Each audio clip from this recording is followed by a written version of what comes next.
I don't even know how to start the video. I mean, I'll get straight to it. Everyone's okay, everyone survived.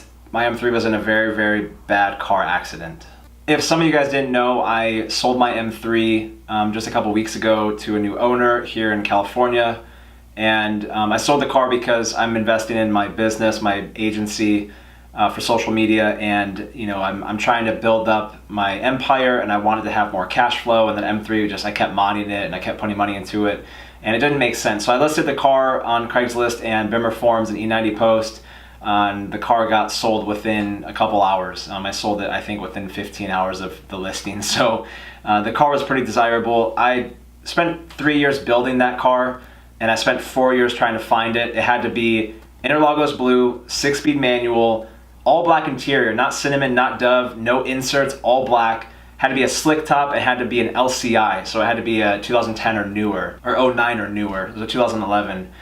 So it took me a long time to find that car, and we ran reports, and I think there's like 10 of those specs in the world being that color, not Le Mans. It's actually Interlagos, being a slick top, no sunroof. Regardless, it was like my dream car. If you haven't seen the video, check it out. It's one of my most viewed videos, and it's the most special video to me. So typical Sunday, yesterday, chores and cleaning my house and getting stuff organized, getting ready for the week ahead. And I had gotten a DM on Instagram from somebody saying, "Hey bro, I'm sorry to hear about what happened to your E90.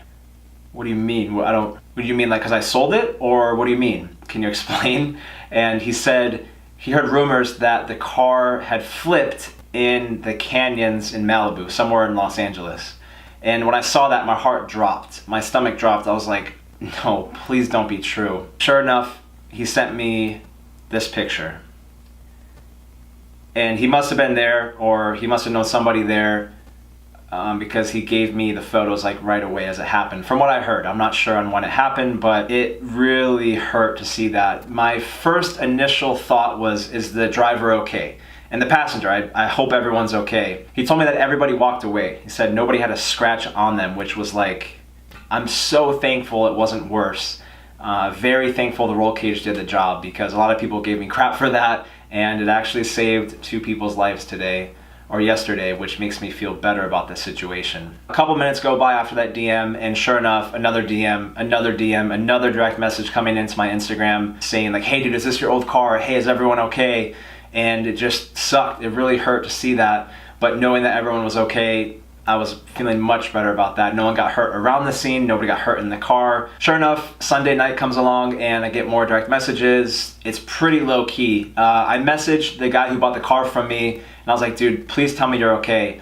He said he was really shooken up. He turned his phone off and he just kind of stayed off social media for a day, just to kind of get back into reality. Because when you go through that much adrenaline, I'm sure your life flashes before your eyes, because when you look at these pictures right here, it looks like the car flipped like multiple times. I'm not sure if it went off the mountain or if it hit the side of the mountain, because he said on the right side was a cliff or the left side was the wall. And I think he hit the wall and then spun around a few times and flipped, because the top of the car is completely done. And look at the hood. If you see the hood, there's scratches all over it. I just posted a picture on Instagram, and like, my phone is, I've never seen my phone this busy. I've never seen this many messages ever. So thank you for everyone for messaging me. The owner gave me permission to post the photos. I'm not gonna tag, I'm not gonna say who he is, because I have respect for that. But I just wanted to let you guys know everyone's okay. I'm getting tons of messages, and everyone's fine. So thank you for all the love and support. Normal day today, it's Monday. Came into the office, did my work all day, went home, everything was fine. And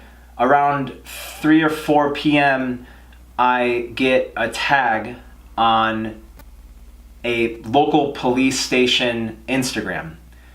And that was when my heart sunk even more. I saw photos that were like professional photos, and a caption that I don't know what to think of it. I look at the last hashtag, like, from a police station. I don't know. I saw these photos and it made me think about all the time and energy and money and times I filmed that car, and people who rode in it, and people who drove it, and all the shops I worked with, all the partnerships. It was such a big part of my life, and seeing something that's crushed, literally, it just hurts. It really sucks, because that car was much more than A to B for me, or just a transportation. It like cleared my mind when I went through depression, or it made me happier when I was building this company and I had very little money and I was just scraping by, and that M3 was the only thing that made me feel like I have an ounce of motivation when I drove Pacific Coast Highway, and it just would clear my mind having that thing. the people I met, the friendships I have from that car, it just brought a lot to my life. And it really hurt to not only have to sell the car, but then seeing it get crushed. But at the end of the day, you realize that when all that stuff blows over, the main thing is life itself. Like, you want to make sure that they're okay. You want to make sure that you're fine and that cars can always be replaced. I can always go buy another car. You can always go buy another car, and it makes you realize that life is really precious. So I'm not mad, I'm not sad.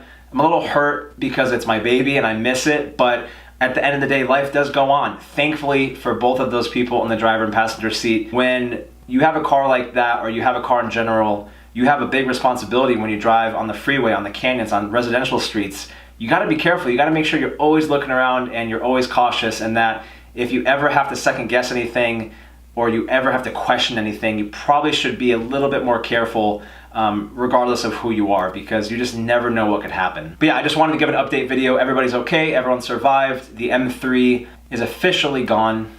Rest in peace, M3. A moment of silence for the E90 family and BMW community, because today we lost a beautiful piece of BMW history. With that being said, I wanted to wish everyone a safe day and safe life. Please be more cautious when you're driving. These things do happen. We do get to go and live another day, thankfully. And I felt I need to make the video to explain what happened. So thanks for watching. I will see you guys in the next video.